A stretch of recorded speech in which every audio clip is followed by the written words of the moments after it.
Welcome to the Mindfulness Academy Podcast. I'm your host, Aimee Morgan, and today we have on the show the Katie Carlson. Katie, thanks for joining us. So happy to be here.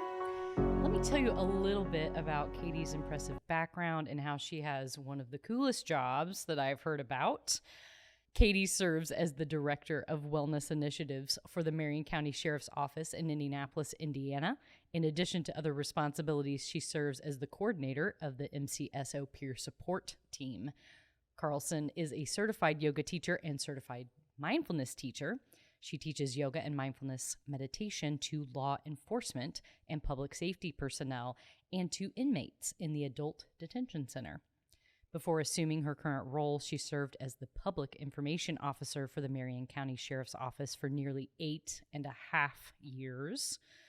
Katie lives in Indianapolis's Garfield Park neighborhood, where she loves taking advantage of all the live music the park has to offer. She also enjoys riding, running, and hiking with her dog, Okie Doke. Welcome. Thank you so much. That's me. That is you. Well, I am so excited to have our conversation today. I always like to start the conversation with how we met, and we have been trying to piece this together, for a few weeks now? Wait, it was there. No, that wasn't it. Do you know? Kind of, yes.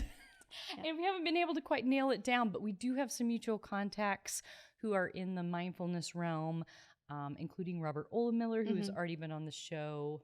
We love Robert Olemiller. Very much. Very much. He's a wonderful man. And I am so glad that he, I think, reconnected us after all this time. So thank you again for joining us. Tell me a little bit about yourself. Where did you grow up, Katie? I grew up in Muncie, and I went to Ball State, so I was townie at the time. Loved being around that area. So an Indiana native. Yes. Very good. Very good. Tell me a little bit about your educational background. So we've talked a little bit about some of your roles, just in your bio, but what's your educational background? Yeah, at Ball State, I studied political science was my major. I had minors in communication studies and psychology, and I almost had a minor in philosophy. I was one class away from that. I was really involved with student government, and for the first several years of my employment, my adult life, I was involved in politics and running campaigns and working at the legislature. So did use that political science stuff, still am very involved, but have luckily been able to kind of evolve and grow into where I am now. I'm really grateful for that. Yeah, it's been an interesting path. I'm curious about your journey into mindfulness in particular. Would you tell us a little bit about that? Formal mindfulness is newer to me. My journey really started more with yoga a long time ago, and really a lot with philosophy and spirituality at a much younger age. So I'd always been kind of interested in these topics, and then started practicing yoga in around 2006 when I was working in the legislature, and had a practice for a long time. And for at least 5 years before I did it, maybe more, I was like, I want to be a yoga teacher. And I'm too busy, and I don't have time, and I don't, this isn't going to work out. And one day I just was like, you know what? I'm tired of everybody, and I'm going to sign up for yoga teacher training, and there's nothing you can do about it. And I did that, and I started that in 2018, finished it in 2019. Was amazing, and loved teaching. I didn't think I would want to teach. I thought I would want to write and kind of use it more from that philosophical angle, but I just absolutely love teaching, which obviously has been a really helpful component to teaching mindfulness. So I'd been teaching yoga at our training academy, and we received a grant from the federal government that included mindfulness training for sheriff's office employees.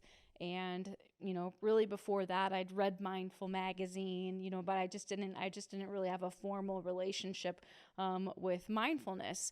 But I thought it sounded cool, and nobody else was really in charge of implementing it. And so I said, hey, I think I can do this. I think I can take on this grant and implementing it. So from there, we started doing the Wednesday night phone calls, which is probably our first very formal, meeting. You presented on one of the Wednesday night calls to talk about your book. And I never would have thought that I would spend an hour at 8 p.m. every Wednesday night on a Zoom. That's very unlike me in every other area of my life, but I just absolutely loved the people who were on these calls. They offered so much to me. I got so much out of mindfulness that, we're almost 100, and Robert Olemiller is really one of the lead organizers of those calls, and we're almost 160 calls in from the beginning, over 2 years. And that opened up the door to really a more formal mindfulness practice, participating in the mindfulness training that we helped bring to the sheriff's office. I was a part of it as a participant, and then getting to know the people from the Center for Mindfulness and Public Safety. They recommended that I go to the Engaged Mindfulness Institute to receive my mindfulness and meditation teacher training. So prior to that, I think sometimes there's a difference between mindfulness and meditation. There's a lot of different kinds of meditation. And so that's all for formal mindfulness. I'd had a meditation practice that kind of coexisted with yoga for several years, but it had been a little bit spottier and never really trained. And I never really had, a certain foundation. I just kind of was doing it on apps and enjoyed it, but didn't really know what I was doing. Sure. Tell us a little bit about the Wednesday night call. Yeah, the Wednesday night calls, they've been a godsend to me in so many ways. They are designated, or they're supposed to be for law enforcement or public safety personnel in Indiana and the people who support them. So some of their support staff like me, people from the state police, and psychologists that support that have special training are one of my other teachers in CISM, Critical Incident Stress Management, Kimball Richardson. I met him through the calls. He ended up helping us form and do the training for our peer support team. So people with kind of this interest in wellness and mindfulness and just, helping people in public safety get what they need and just be able to, have access to these resources and this knowledge that can kind of help them and that they can carry with them anywhere that they go once they know about it.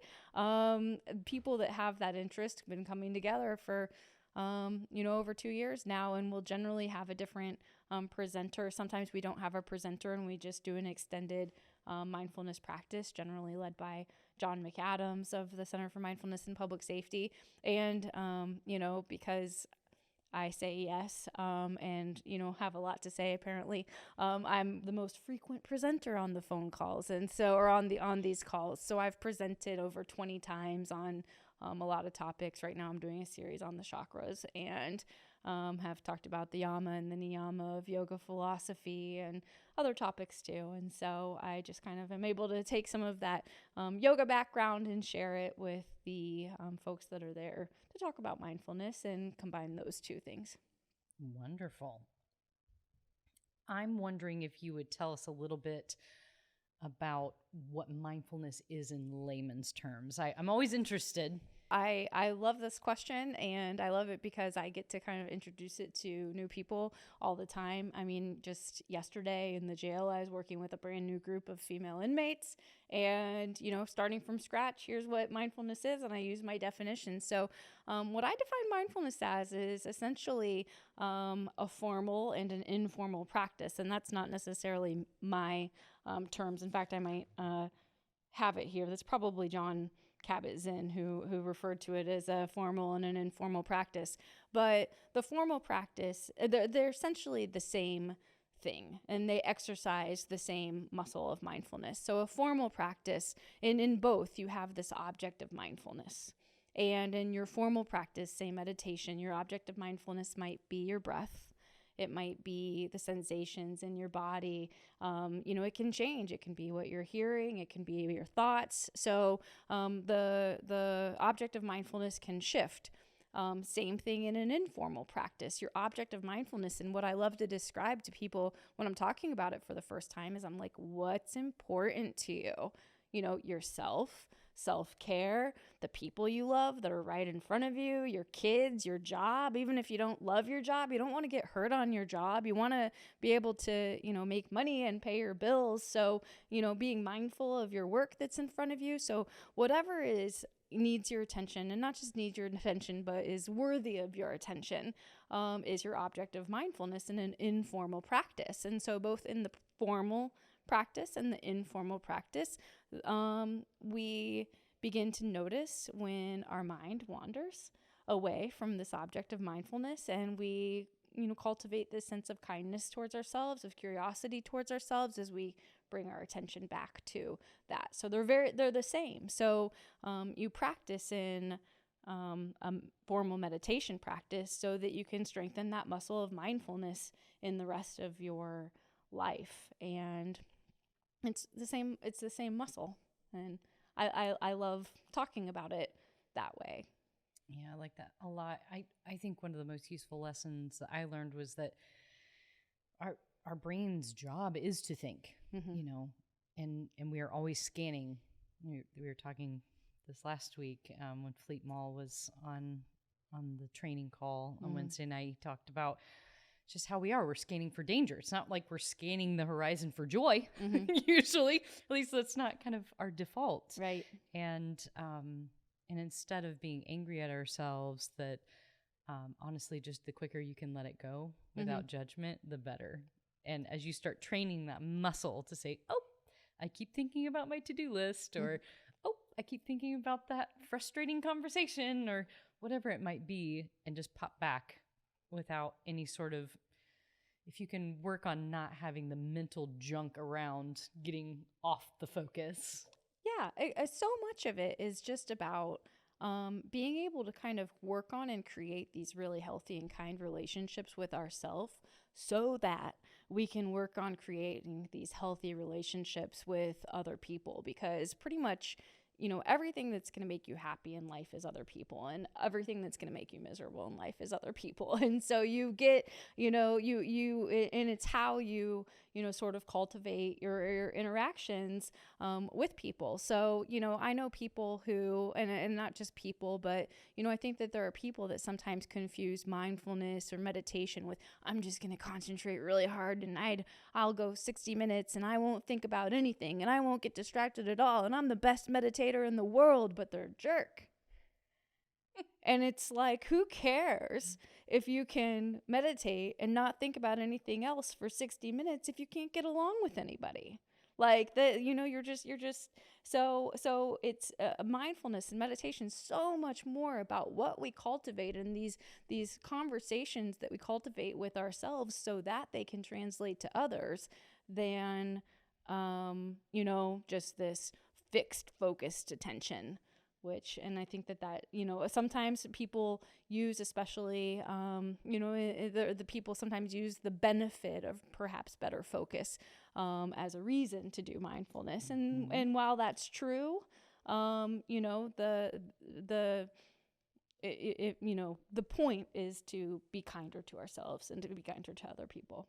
I like that. And the self-care, just the taking of the time, is in and of itself self-love. Exactly. It really is. Yeah. A plugging in of sorts. And whenever, as a busy business owner and wearing lots of different hats, I think there is this constant pull in me between the to-do list, which I know you could totally relate to, this to-do list, and the need to recharge, and realizing that I recharge all kinds of devices in my house, sometimes every single day. I need it too. I need that downtime. Yeah. A little system reset. And so that helps give me a little context around that. I'm wondering if you have any mindfulness routines. I'm always interested in morning routines. I love the mornings, kind of figuring out a way to, set the day right. Are there either of those sorts of situations that you might be willing to share with us? Yeah, for sure. I meditate every day, generally for about 25 minutes in the morning. And, I love the oh man, I'm spacing on the name of it, Insight Timer app, and it keeps your days all lined up. So I'm on a 132-day streak. I being kind of a little bit competitive with myself. I like having those streaks. If I'm on a big streak, I don't want to break it. Which makes me that much more. It makes it that much more important to incorporate it in my day. So I wake up and I generally meditate after I exercise, and I think that that's a really good way, especially when I teach to deputies and detention deputies. When you're like, the worst thing you could do, I think, is like get off of a conference call where you've been sitting for 2 hours and then go try to meditate. Your body's going to be moving all around, and so when you can move first, it really kind of creates a little bit of a easier settling into a meditative posture. And that's not just in and that's included really in yoga tradition too, to move or to do movement, whether it's yoga, whether it's running, any kind of exercise, and then start to settling into a couple of deep breaths, starting to settle into your meditation practice. And so Gretchen Rubin talks a lot about habit building, and so I think that that's a good thing. When you have this one good habit, stick it on to the end. And it doesn't have to be after meditation. It doesn't have to be after anything in particular. But if you've got a good habit, stack meditation on top of that. I love that. But for me, it's every morning, and it's always after exercise. Making it easy on yourself. I know Atomic Habits, I think, is in that same ballpark with it's a great book. Some of those sorts of habit building, making it easy. Maybe you have a meditation cushion that's right next to where you store your shoes, or where you might have something that reminds you of the next bit. And so I think that that's really important. I think there's a lot of alignment between just the basics of habit building and having your practice. And so keeping those in mind, I'm wondering if you could share a little bit about how mindfulness has impacted your life. It's almost hard to describe how many. I mean, mindfulness and the Center for Mindfulness and Public Safety, and the impact that they've had on my personal life and on my job and on the work that I do and on the work that I get to share is just, everything. And so, but then the actual practice of mindfulness too has just helped so much. I think that so many of us suffer, and I know I included, in just some really negative self-talk.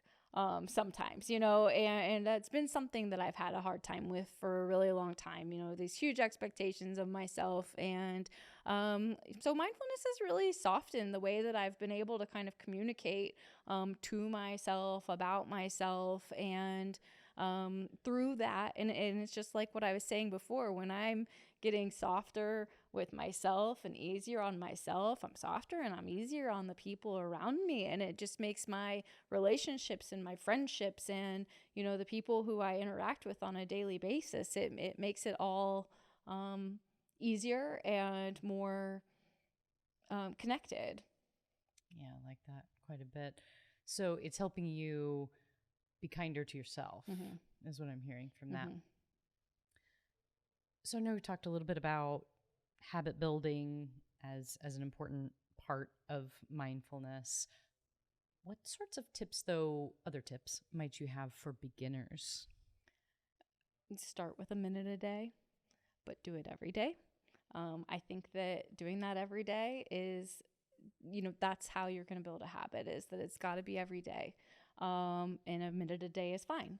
And if you can go from a minute and you can go to 2 minutes, that's awesome. That's what I love about Insight Timer too. You can just push a button, you can time yourself for that 1 minute, and then you're done and you've done it for the day. And then as you start to get more comfortable, to be able to do that. But coming to it every day is how you grow in the practice, and coming to it and leaving and coming back to it, you're almost never going to, really be able to get the same effects. And so one of the things I think is really interesting in our training is they talk about the fourth pillar of mindfulness, which is the mindfulness of phenomena.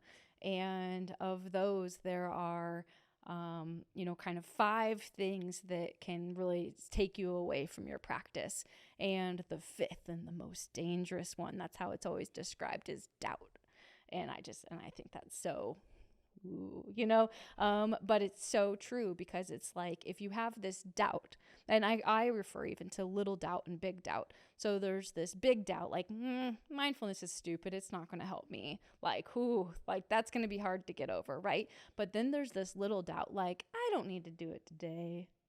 Like, I don't need to do it right. I don't need to do it right now. And so we have to kind of get over that little doubt and just come to it every single day. I mean, that's it. Whether it's a minute, that's the main thing. If you can come to it every day, you can build from there.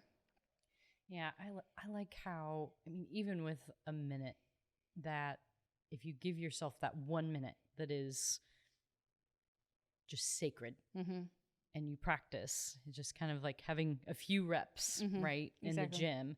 And in those moments of quiet, then you sculpt yourself. So then in those moments where you may be triggered, you at least you are starting to build the muscle memory of being calm and less reactive and more responsive. And so that's the encouragement for even just 1 minute. 1 minute in the gym is better than no minutes in the gym. Right.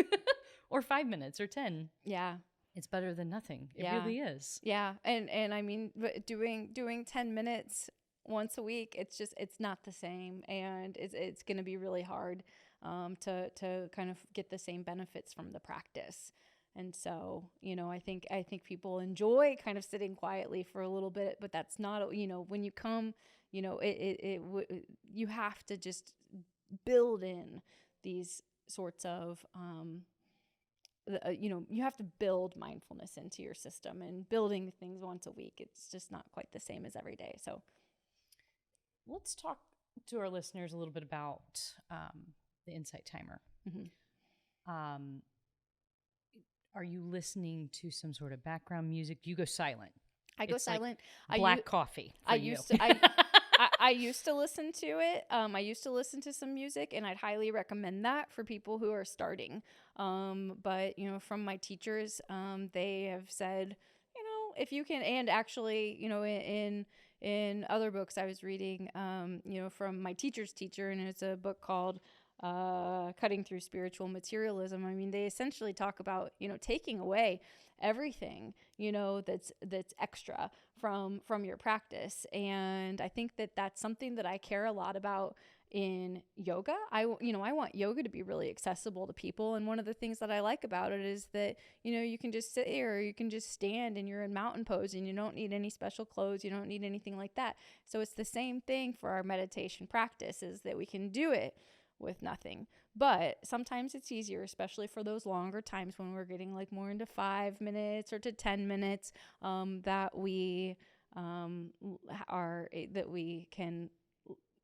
have something to kind of go in the background noise. But yeah, I don't use it anymore. And it's mainly just to challenge myself and to deepen my own relationship with my meditation, and to, just be with everything that's just right there. But I don't, I think the other stuff's great to start. And one of the things that Insight Timer is amazing about is that it has a lot of different meditations that are recorded, and guided meditations. And I think that those are awesome. I think they're an awesome place to stay or to start, especially stuff like, with breath and breathing. And I also really love some of the Yoga Nidra ones. So I'll put those ones on. If I'm having trouble falling asleep, I'll put those on as I'm, on my phone as I'm going to sleep, and you can kind of put it on a sleep mode. And this is all free. Like, there's a paid version, but I probably should, just because I love it so much. But like, there's not been anything I haven't been able to access behind a paywall yet. So, but they also they've got a 7-day kind of challenge coming up, and I'll do that in addition to, but not in place of my practice. It's with a teacher who I've followed a little bit before and thought he was interesting, and it was up there, and I was like, sure, I'll join this challenge. I like that. I think it's good to remind folks, and even myself, that mindfulness doesn't take fancy equipment. And I was reminded of this when I was in Scott Sweet's mindfulness-based stress reduction course that I took, which was wonderful. There was an older participant that just sat in a chair. And I thought, well, I have plenty of chairs around my house. There's really no excuse for me to say, well, I don't have a cushion right now. Or, oh, it's in another room. Right. You can do it wherever you are. And I love that so much. I'm curious what drives you to continue, because I'm sure, I mean, has there been little D doubt and big D doubt along the way? And I'm wondering how you overcome that. Oh, there's lots that drives me. I'm kind of constantly, and I think that it's not necessarily a good thing, but I'm always wanting to be a better version of myself, when really what I know I need to do is just love me just as I am. And it's just kind of this personality. I'm always trying to be better, always trying to kind of, do the next thing, or kind of layer something on top, or, and that's just a little bit of part of my personality.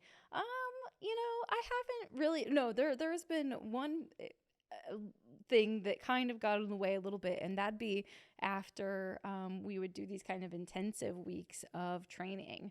And they'd be so exhausting. And then my teacher, who, Dr. Fleet Mall, who I just, admire so much, he'd be like, you need to meditate every day. And then this kind of rebellious version of me is like, I don't want to. I'm sick of it. Like I just had to meditate for like 5 hours for 5 days. And I don't feel like it. And, so it's interesting because we did that and we were told to meditate every day. I'm on here saying meditate every day. Not as much as what they're saying. They're like meditated half an hour every day. But they, I had to take a little bit of a break from it, and like a week, and come back to it on my own. And really from there, then it became, once I kind of led myself to it and wasn't necessarily told to do it, that kind of broke down that obstacle. Sounds like you did what you needed to do. Yeah. So I think that's good. I'm curious if you have a favorite mindfulness practice, and perhaps if you might be interested in leading us in that practice. Yeah, I would love to. And I'll kind of introduce it first because, with in this circumstance, we might not, but I do think that it's going to work for us, and hopefully it'll definitely be something good for your listeners. But what I love to do, we're going to be doing a meditation on sound. And the reason why I love this practice is because, especially if you're new, or especially if you're in kind of a chaotic place. And like I've mentioned, I teach, in jail, I teach inmates, and they're going back to a much noisier, dorm than where we're working. That sometimes noise, or we get distracted by a sound and it takes us out of our practice, or we feel like, oh, well, I'm not meditating right now. And so when we meditate with sound, we allow that to be the practice. And I think it's just a very, I think it just kind of opens up, what meditation can be for us. And so we'll just get started, and I'm going to probably adjust just a little bit so I can take a little bit of a, better seat here. But we'll just get started in an easy seated position where we feel upright and comfortable, letting our hands fall wherever they feel comfortable. We've got the option to keep our eyes open or let our eyes closed here. And the first thing we're going to do is just start to notice our breath first. We might begin to notice the breath as it comes in through our nose and out through our nose.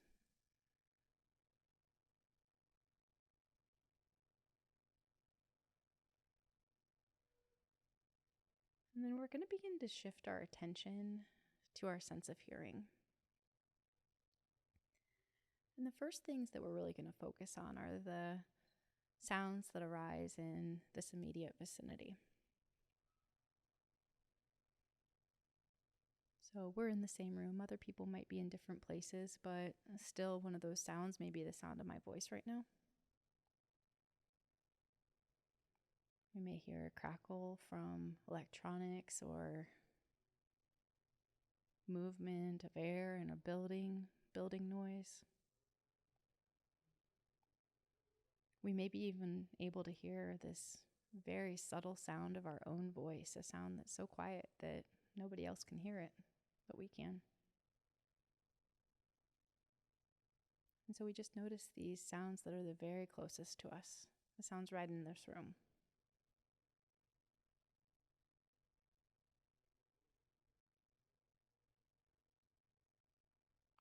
And then we're going to begin to expand this sense of sound. So we begin to incorporate the sounds that are occurring in the area outside of the room or outside of our immediate vicinity. If you're in a car, the sounds that are outside of your car.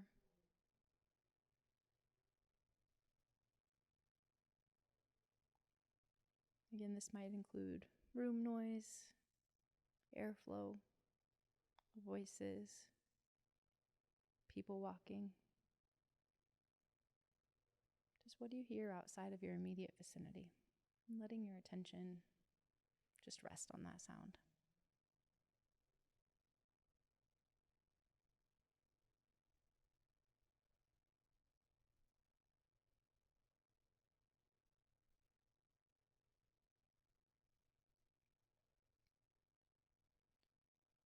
One more time, we're going to expand our sense of hearing. Just listening to the farthest away sound as we can. What can we hear that's the farthest away?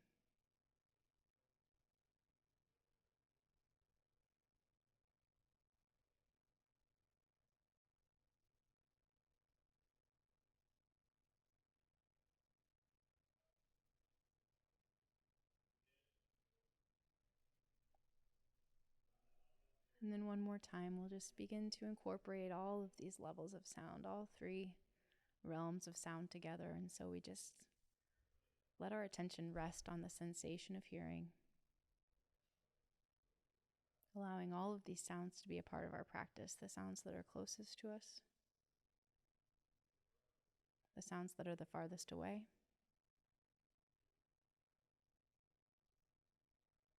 the sounds that are the loudest or the most obvious, the sounds that are the most subtle, maybe something only you can hear.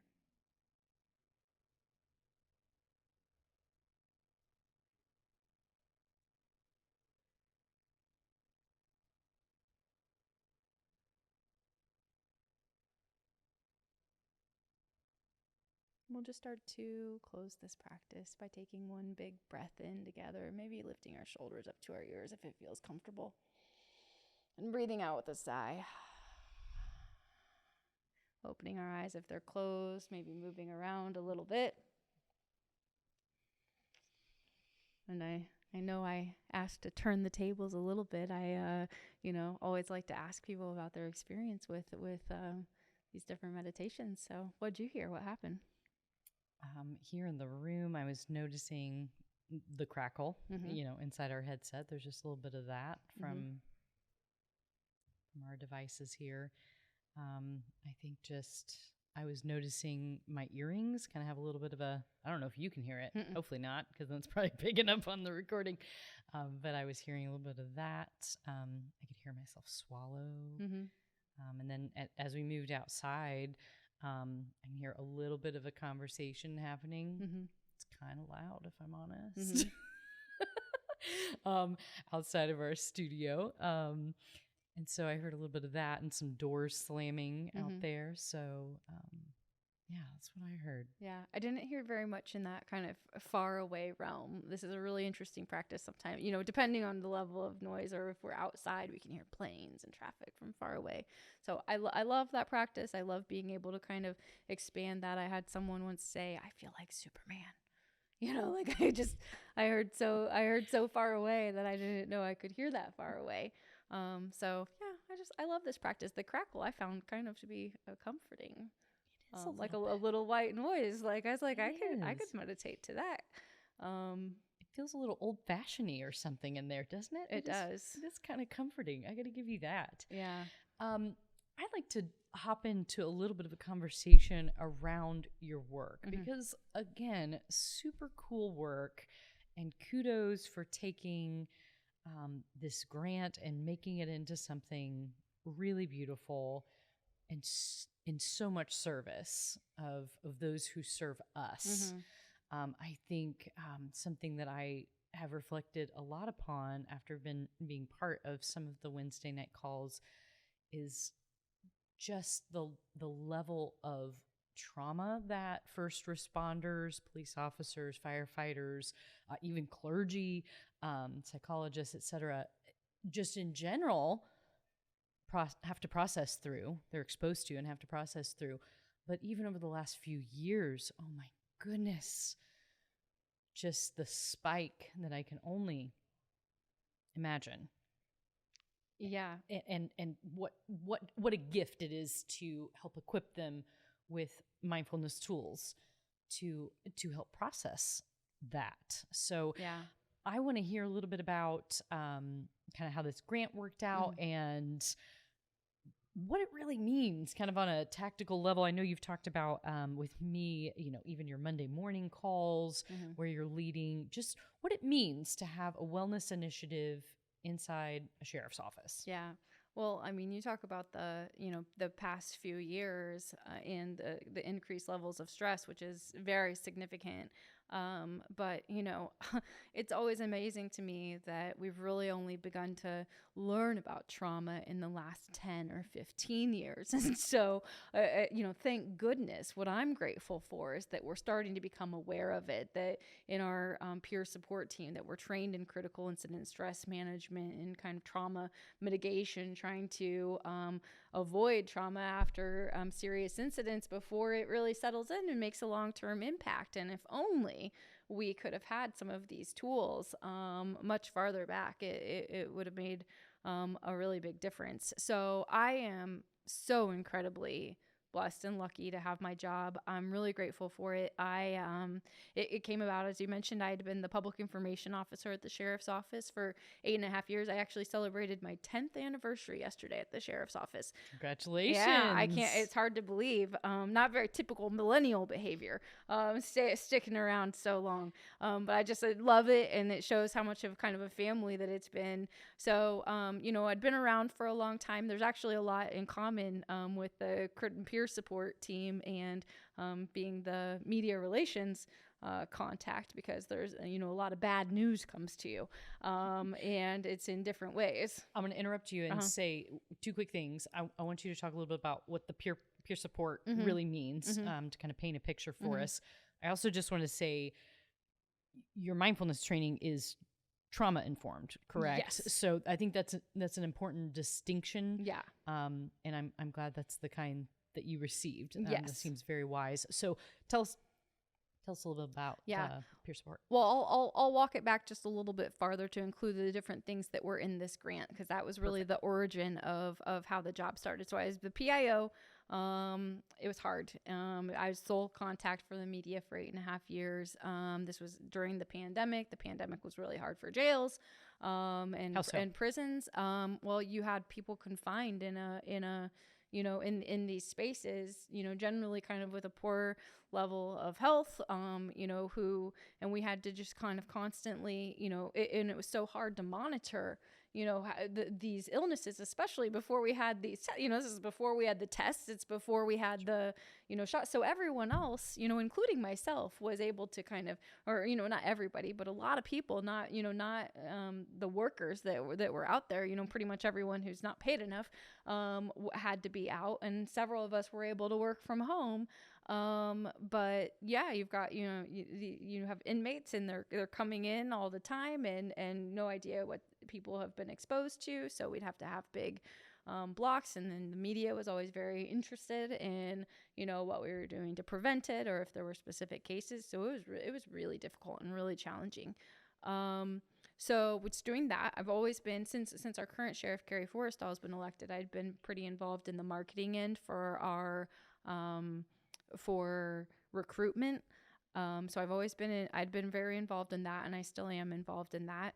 And then we got this grant from the Department of Justice. It's called LEMWA, the Law Enforcement Mental Health and Wellness Act. And the grant essentially funded the formation of a peer support team. It funded mindfulness training. And then we've also been able to kind of shift the funds to include QPR, which is question, persuade, refer, suicide awareness and prevention training. So we started with the mindfulness training. I figured that was kind of the easier thing for me to get going with. And so mindfulness training of the sheriffs. Yeah, we had about 20 people go through it. Okay. So it's for a limited group of them, and people would apply. But it was a great training. And then then the peer support teams, and then we had the other big thing that was going on with this grant is that we moved facilities. I mean, I'm not sure, we used to have the jail right downtown at 40 South Alabama. Now we're on the southeast side, and in a completely different area, far away from downtown. That move was very challenging. I mean, a huge deal. It took so much. So there was a lot going on there. There was a fitness center there that I'm able to oversee, a wellness room. So there I had some functions working in that new building. But then once we got settled in, we were able to start implementing the peer support team. So we started a process, seeing who was interested. Everybody had to go through a background investigation before they were approved to go through the training. Personal and difficult story for me. I lost my father in early April this year, and was doing the peer support process all during that time. And it was a lot, but had to get done. And we had this date for the training. And so I, for a crazy reason, ended up putting myself through a, mental health evaluation, between my dad's death and his funeral, like days before his funeral. And I'm like crying on the phone with this psychologist, like, I'm not crying because I'm sad. I'm crying because I'm frustrated. So it was really challenging. It was one of the most challenging things that I've ever done. But, we get this peer support team, we get our training, we get it into place. I'm going to interrupt you again. Uh-huh. So peer support, what do you mean by this? So peer support is a team of people at the sheriff's office who are trained in critical incident stress management. So staff. So sheriffs. Mm-hmm. Who else? Deputies, detention deputies, civilians. Really supervise, rank doesn't really matter when it comes to peer support. You just become available. So peer support team members are people who are willing to be available to their colleagues if they're in crisis. And then we're trained on how to essentially conduct two kinds of debriefings. One would be a one-on-one debriefing called a SAFER. And the other is like a group debriefing, which would occur after a major incident, or if a lot of people experienced the same kind of incident. So we were trained in those. We continue to get together and practice those, and our team's been evolving and trying to kind of figure out the best way to help people know that we're there and to reach out to people when they need help. And it's been a rewarding process. So, but peer support's a big part of my job. And then I've also had, it's just an absolute pleasure of being able to teach yoga and mindfulness at our training academy. So with all of the incoming deputies, I get probably 8 to 10 yoga sessions with them. So, quite a bit. And we, work on mindfulness too. We work on stress reduction, breathing techniques. So we do that with them. With every group of incoming detention deputies, their training is only a month long, and it's really kind of jam-packed. I get an hour with them, and we go over, the science of stress on our brains. We go over breathing techniques. We do some yoga. We do some meditation, and then we talk about peer support in 1 hour. And it's like, I'm always like, okay, was it a pleasant hour? And it generally was a pleasant hour, but it's jam-packed with information. So I love being able to bring that to everybody who's coming into our agency. There's a lot of people who have been here for a long time, though, who I really am not quite able to reach in the same way, you know, especially once you get your assignments and you're working in the jail, then it's just, and you know, you have your long shifts, you know, when you're in a training academy, you're kind of in an easier environment to catch. So I've got a program. Can I mention Mindful Mondays now? Is that all right? Yes, You were that's what I was asking hoping. about it. Yeah. Yeah. So I've got a program, and I recently switched the way that it was set up. It had been at 12:30 live on Mondays, and it would be via WebEx, which is what the courts use. And I would do kind of a shorter meditation, a shorter breathing technique, followed by a little bit of a longer meditation. And those, originally the plan was for them to be recorded and distributed afterwards. And something changed on WebEx. It became extremely difficult to record them, or not to record them, but to share those recordings. And so I wasn't really able to send them out. So I changed the format fairly recently, and have been recording, you know, 2 or 3 minute breath techniques and, you know, shorter meditations, along with 9 to 12 minute meditations, and have been sending those out to people so that they can access them at any point. It's just video links, and they can access them at any point. So you don't have to be anywhere at any certain time. And I secretly love it because I get little notifications when the links get opened, you know, at least for the first time the day. So but you know, I have, unlike the other one, I have analytics now where I can see, you know, how they're being used and how long people are staying with it, and really, really appreciate that. So it's kind of bringing awareness to it. And again, it's easier when I have worked with a lot of the people who have come in. They've done this stuff with me. So it's not something that's not familiar to them. So, you know, it's just kind of starting outreach on the people who I haven't had a chance to work with. So this is 12:30 on Mondays. Well, now the time is a little less relevant because the email just goes out. I sent it out on 12:30 last Monday, but you know, now the recordings are available anytime. So this goes to all the staff, regardless if they're new or if they've been there forever. Yeah, it goes to everyone. I love that. And you know, there's a fellow who I just saw in the cafeteria today, and he went, "It's Mindful Friday," and so I'm because like, it doesn't matter when. I'm like, yes, it is. So you know, but even those things, and you know, when I teach the detention deputies in the academy, they get emails from me, and I'm like, you guys get emails from me, right? And they're like, yeah. And I'm like, so you have this stuff, like everything we're doing, you have. Like, you've got access to it. And they're like, okay. So, you know, and it's just that matter of trying to, you know, I think sometimes people have to, kind of like I had to take that break and come to something when you needed it. That's really a lot of my point with the sheriff's office. I'm not trying to, you know, change their perspective or, you know, make them do something that they don't want to do, but I am trying to present as much information and technique that I can, so that if they are interested, and if one day they're like, oh, I need something, they can go, oh yeah, and they can find it. And then when people start coming to, I think you kind of have to come to things on your own. So, but it's there, and it's very accessible. And, you know, for a law enforcement agency, yeah, I can't imagine as many that, you know, talk about mindfulness on such a regular basis. Well, they are very lucky to have you. So I'm lucky. That's wonderful that you enjoy it too.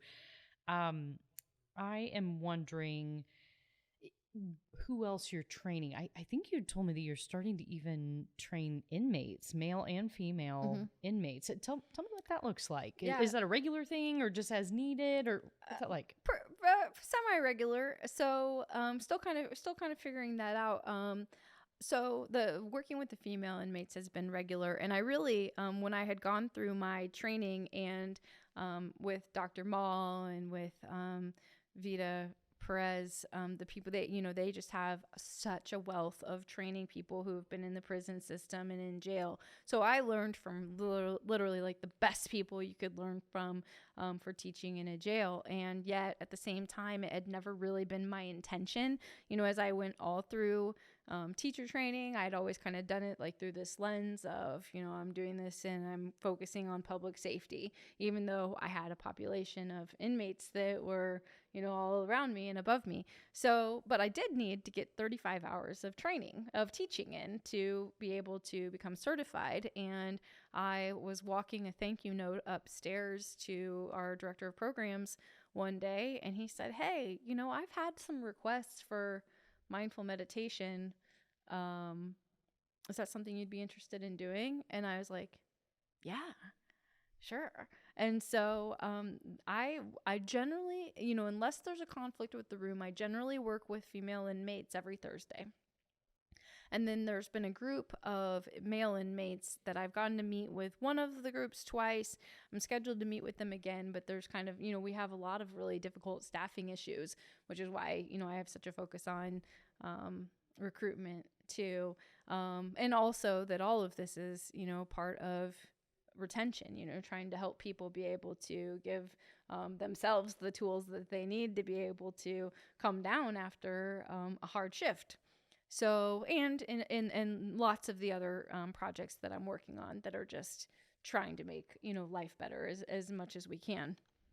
So I've worked with, the nice thing about working with the men is that the groups are a little bit more regular. So it's interesting when you get a group of women and you've taught half of them before and you haven't taught the other half, because it's kind of, where do you go back over and where do you start all new? Or if you've taught a group before, then you can kind of go on to an entirely different topic. But more recently, I've been getting all new groups of people. So I just essentially start from the same every time. And then with the men, I started going into some of the other aspects of mindfulness, kind of deepening the practice with them. And so, but yeah, scheduling and staffing issues can make both of those difficult sometimes. So I'm interested about logistics and how, just to paint a picture for us. So you have a weekly, let's say the female inmates, how many are we talking? I have 7 mats up there, including one for myself, which I could give up if I needed to. So I generally teach 7. Every once in a while, there'll be 1 or 2 less than that. We have a program room, so we're in a room that's quieter and farther away from their dorm. I always start by asking any experience that people, every single group that I teach, and it doesn't matter if it's deputies, detention deputies, inmates, or at Garfield Yoga or anywhere, I ask people, what experience they've had with yoga, with meditation. And it's fascinating how much people have already been introduced to it. I mean, especially among deputies, detention deputies. So I get a feel for, how much experience there had been in the class. And we just kind of have this quiet room, and I ask if they haven't had any experience, what made them say yes to coming today.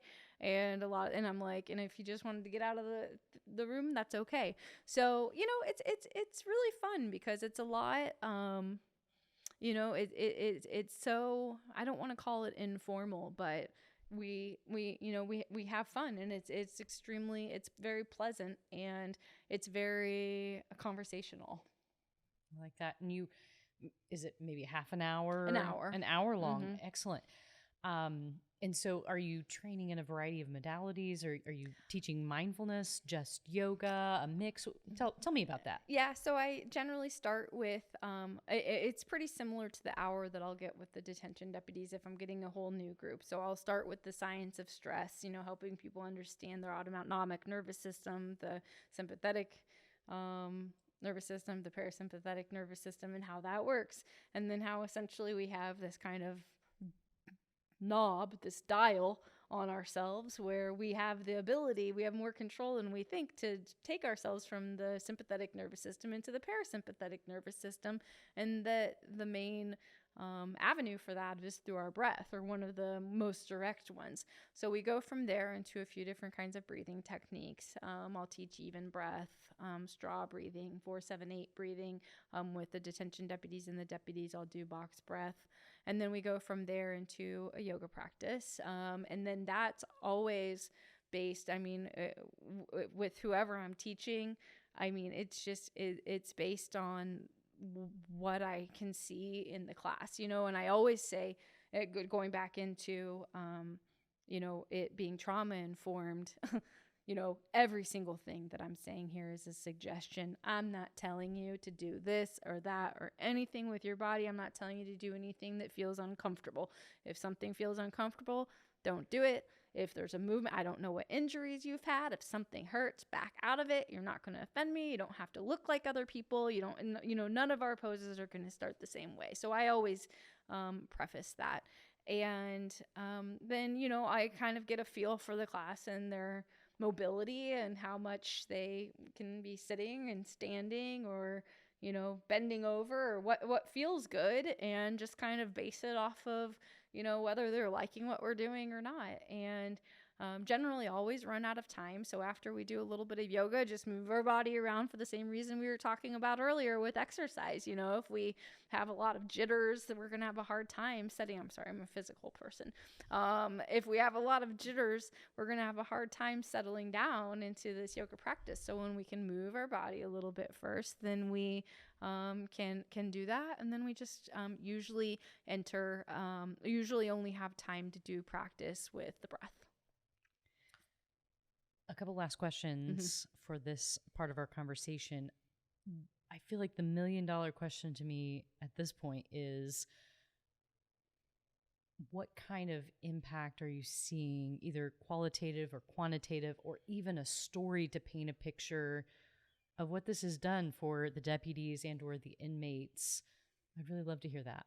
Yeah, and that's a hard question to answer because you know, I don't really have a whole lot that's concrete. I have a lot. I don't have a lot that's scientific, and I don't have a lot that's over a very long period of time. So what I mostly have are these interactions that are directly after the moment and after the program, and people saying, oh, I feel good. That feels good. Especially when, you know, because I'm communicating a lot during classes, a lot more than in, you know, a normal yoga class. I'm like, is everyone feeling okay?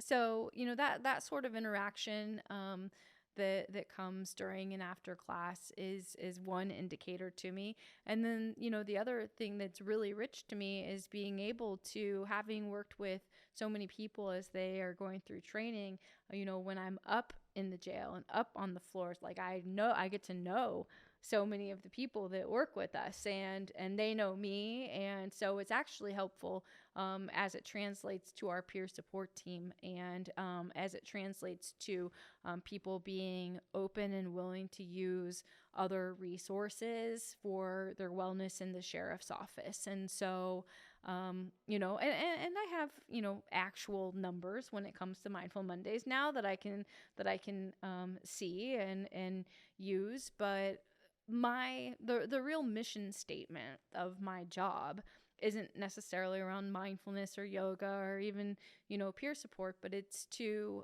create an environment of comfort to use and utilize the resources. And so I think that that's the biggest measure of my success or not is how many people are using all of these resources that are available to us, and kind of breaking through some of these barriers to asking for help and to realizing when we don't have to do this all by myself.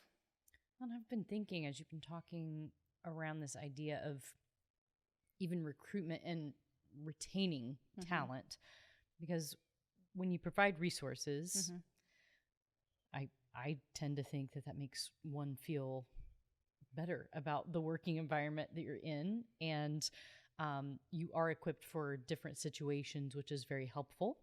Beyond that, but then you also have, with the inmates getting trained, then you have hopefully maybe a little bit calmer folks inside the jail. And so that's also helpful, you know, as someone who's working there. So I sure hope so. I because I don't often get to see them again. You know, it's sometimes like, you know, you try and you get this moment, and you know, hopefully that impact, or that it'll come back to them sometimes. But you know, and I also am fairly, I I don't think that the word self-conscious right, but I've seen memes before. I mean, what our employees really need is to be able to get a much fairer salary. I mean, salaries. I mean, you look at our economy and the way that inflation is growing compared to salaries, that the two have nothing in common. It's really difficult right now. Our employees deserve a lot. Our sheriff fights so hard to get those salaries up, but there's just it's hard. We keep trying and we keep trying, but it's not what they deserve for some of the hardest jobs that you can have, and some of the most difficult jobs as you can have. And I remember, seeing some jokes kind of on Twitter, like, my company doesn't want to give me a raise, but they'll give me a yoga class. And so, I try to be cognizant of that, of what really makes a difference, which is, being able to pay people what they're worth, and, being able to provide, these real life resources to them, and hopefully, but again, our sheriff just, is passionate about it and has done so much to increase those salaries, and then just hopefully that this can kind of be something that's on top. But I certainly don't think of it as a fix. Sure. I remember in my conversation with Robert that he brought up that a lot of the folks that he has worked with over the years, they don't live as long. They've been through so very much. They've been through so much. And I even know folks in that arena who just even recently have passed. And they were not very old, you know, and they don't really get to see their grandkids grow up and get to enjoy their retirement. They don't get to do that because they're gone. And not only while they were on the earth have they taken on so much from society, but they give of themselves. I see it as giving their lives for the cause. And so there's a lot to be said about what you're saying, and knowing your room when you're talking and being sensitive to that. Yeah. I mean, they really do. And it kind of goes back to the, where we started with trauma, where it's just, I so deeply wish that we could have known earlier what we know now, and that now we're able to start, incorporating this sort of trauma awareness into a lot of aspects of police lives. But, the weight of trauma is extremely heavy when it's unaddressed. And there's been just decades and decades and decades and decades of unaddressed trauma in a lot of, law enforcement and public safety personnel. And so, and that's hard to start to crack through. So, I try not to have, too Pollyanna-ish of an outlook on, what I'm doing and the impact that it has. But I think that it's important, and I think it's a really important conversation, and that being able to kind of keep going back to it and increasing this comfortability with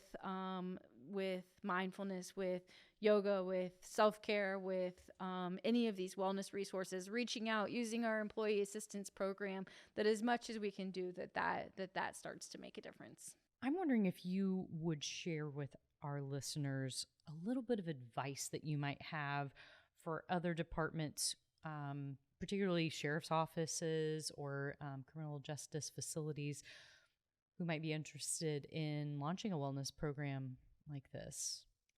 Yeah. And this, we don't have a whole lot of time left, so you can't go on for 4 hours. No, yeah. I'm sure you have so much advice, but yeah.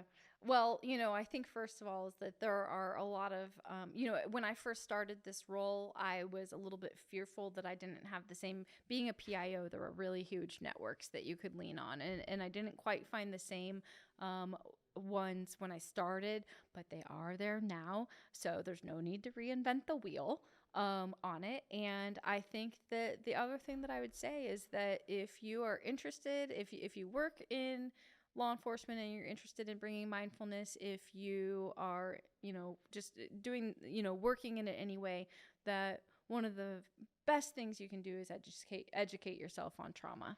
And really to be able to come into any of these wellness programs, they need to be trauma informed. And there are a lot of providers, who are out there. I was just looking at these statistics the other day. I mean, I think it's like wellness is now a $4 to $5 trillion industry. Something like 500 billion of that is workplace wellness. That's a lot of different options. That's a lot of people competing. And so we have to, we really need to make sure that we're finding people that have trauma sensitive programs. And that's not necessarily to say that everybody is so fragile. It's to say really everybody's so resilient that they've made it through all of this stuff so far.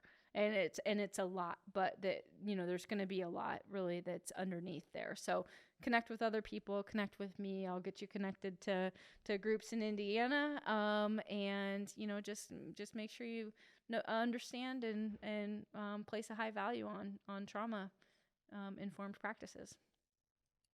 So speaking of trauma, you spoke earlier about how your father died not long ago, and I'm wondering if you would share with me a little bit about how mindfulness helped support you. My father died right at the beginning of COVID, just a couple weeks after everything kind of got shut down. And I felt very keenly that if I did not have mindfulness skills, it felt like it would have crushed me without having that in my back pocket. And so I'm wondering if you would share that with us. Yeah. Well, mindfulness played a big role, especially because I was at the end of my, mindfulness teacher training at the time. I was also at the time implementing our peer support team. So there was a lot going on. My teacher had once said, you've got to let mindfulness save your life. And I thought about that a lot during that time. And so what was important for me is that I fought really hard to get my time to meditate. And I had a house full of family. I mean, there was so much going on. It was just, things were so chaotic. And I put a cushion in the back of my car and a blanket, and I called it my little mobile meditation station because my parents' house was just loud. And so, but when I went there, it was very intentional, and it's like, no one's going to bother me when they see me meditating in the back of my car. They're going to know. Step away from the car. Do not interrupt this right now. But there was a lot of time that I got and was able to meditate there. So yeah, I kind of opened my heart to it, let it, I was like, this is a chance for this to let it save me. And I mean, there's still a lot that I'm processing. I actually have a piece of writing coming out on December 12th about it. And I got so much kind of strength, and more than strength is just kind of this stability, that sort of equanimity, that, I am just right here in the moment, and that I'm allowed to feel whatever that I feel. And I also have this very moment to come back to. And I did a lot of running too. That was another really, and I had to do the running. I had so much nervous energy. I mean, I was running all over the place and then coming back and meditating. So very similar to what I've said multiple times here, but moving my body and then being able to settle it down. And everything's still sad, and it was horrible. And beautiful. And, you came home for hospice, and I mean, we just couldn't have, asked for a more, beautiful last days with him. And I don't know, it's a lot, but I had a very, I think I had a healthy perspective. And, the thing too is that it hadn't been the first time I'd had just my heart crushed and ripped out of me. And so it's like I'd had more skills to deal with it, because of mindfulness, because of straw breathing. I was able to really better, and it's not, I say better, and I don't mean like better like I did bad this last time, but, I had what I needed kind of right there inside of me to turn to. And lots of family and friends around that were incredibly supportive, including my mindfulness community. Yeah, you just, thank you for sharing that. I know it's a vulnerable thing to share. So many things that popped up when you were talking that, we could spend a long time unpacking that. I remember when my father died, one of the mentors in my life that I'm very blessed to have, she said, "This is going to hurt." And I thought, well, of course. But at the same time, I felt the weight of her words, like, you're going to feel it. Yeah. And it's okay to feel it. Yeah. And it will be felt one way or the other. So you might as well get on with it. Yeah. You know what I'm saying? Because I think in my life, for a lot of my premeditation days, I would run. I'd run from it, either physically or just kind of psychologically run from it. But at a certain point, you get tired, and then you feel it, and it has built by then. So yeah, there was even, in the, I remember sitting in a room there, and it was the day after, and like, so I'm dealing with like both work and that. And I remember meditating and just, feeling just, the heaviest had ever felt my heart. And just, I was allowing myself to get curious about that and feeling really deeply into it. And it was an interesting practice. But, as I mentioned, I just wrote something about it. My dad was a writer, and I love to write, and I've had essentially writer's block ever since then. I think I've just broken through it to write something about my dad. So I'm excited. But it's kind of coming, hopefully some things being able to come back around and heal and process. But I'm so great. What I'd do without these daily practices, I don't know. I mean, it's in that sadness, and that it's also in everything else. Like everything that I've got going on, I bring to my cushion, and and then I bring it there, and then I'm like, okay, now get out of my head for a moment. I'm meditating, and it always comes with me, and I always take it there, and then it somehow just kind of, I sit with it. You get to sit with it, and I think that that's really important. Yeah, and I think an important part, when it can feel very overwhelming, when you're sitting with the big emotions, just letting yourself experience it physically, sometimes even, that can feel a little safer. You talked about the heaviness in your heart, and just getting curious about that, or the tension in your shoulder, or just the welling up of tears, or maybe it gets a little warm right here underneath your eyes, or whatever it might be, where the pain or the big emotion, the big energy, as my friend likes to say, the big energy starts to be felt. So I would love to invite you to do the glowy daily reflection practice with me. And so I probably have stirred up all kinds of things for you. So you're welcome. We'll see what happens. We will see. This might be our most interesting glowy yet. Brace yourselves. So the glowy daily reflection practice is an original practice that I developed and put in my book, The Chaos Antidote, A Fable About Mindfulness, and the accompanying workbook. And it is something I practice every day, usually in the morning and in the evening. My daughter is kind of addicted to it. She refuses to let me out of her bedroom before we do it together every night. And it is actually a really sweet practice between the two of us. We kind of get to know each other and what's kind of going on with each other from the day. And so that is a very special time for us. But GLOWY is an acronym, and the G stands for grateful, the things that we're grateful for. The L is for lift up, the things that might need resources of one sort or the other, either for us or for someone else. The O is for observe. W is for wholesome intention. And the Y is for you are, where we get to send ourselves off with a little skip in our step, kind of affirm ourselves. So I'll start with the G. You want to share something you're grateful for, Katie? Yeah, as I mentioned, I just celebrated 10 years at the Sheriff's Office. It's a dream job. I'm so grateful for it every single day. Grateful for the people I get to serve. Grateful for my bosses who just lift me up. Love it. What about lift up? What might need some resources from you or for you? That's a tougher one. I should have thought about it. There's so many kind of causes that are on my mind. I think we're coming into the cold weather seasons, and I have so much. So many of us have so much, and then there's certain people that have so little. So being able to support organizations like Second Helpings and people who are really making sure that people are fed, Wheeler Mission, people are warm, want to lift them up. Beautiful. What about observe? What's something you observe?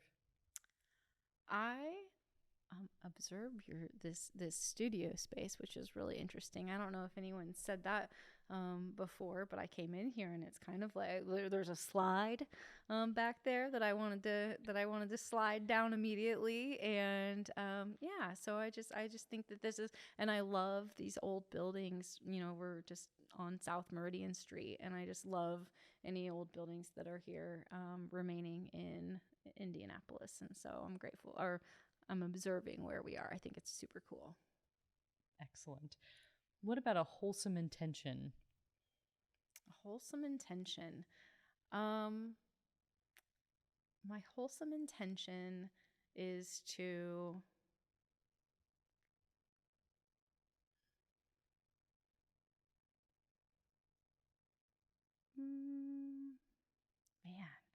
I know I'm starting to my wholesome intention is to,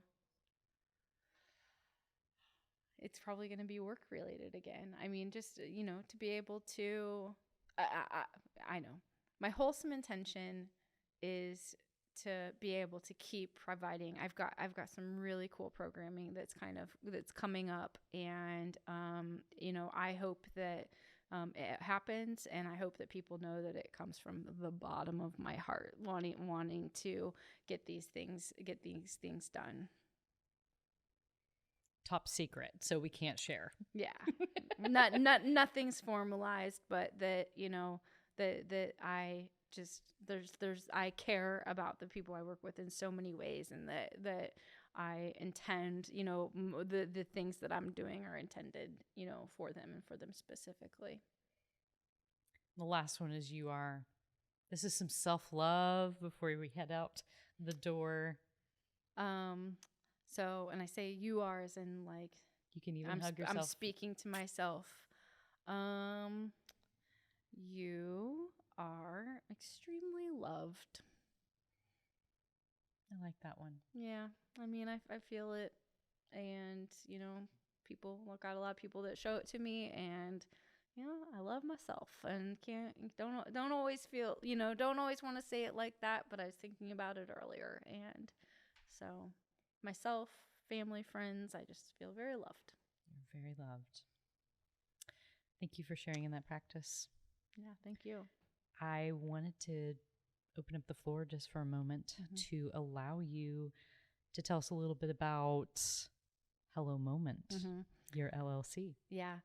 So I haven't really launched anything about Hello Moment, but and it is undetermined when I'm going to. I haven't really had time.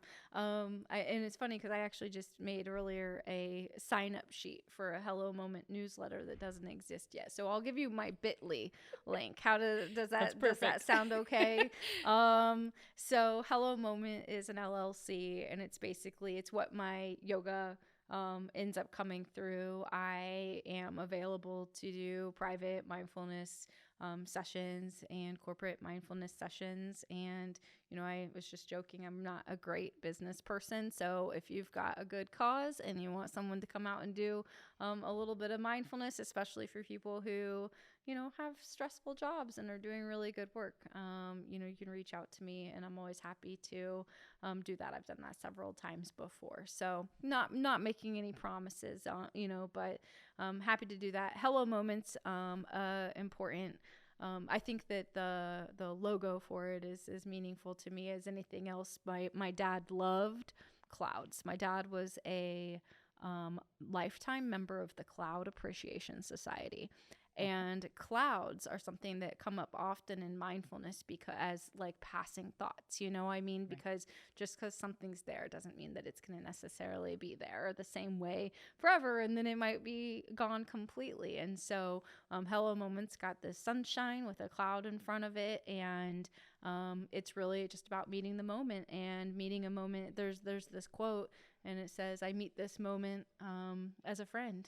And so it's about, hello moment, sad moment, down moment, happy moment, grateful moment, whatever's there, just kind of being able to be there with it. So thank you for sharing that with us. Thank you for your heart and your service and all your energy you've brought today.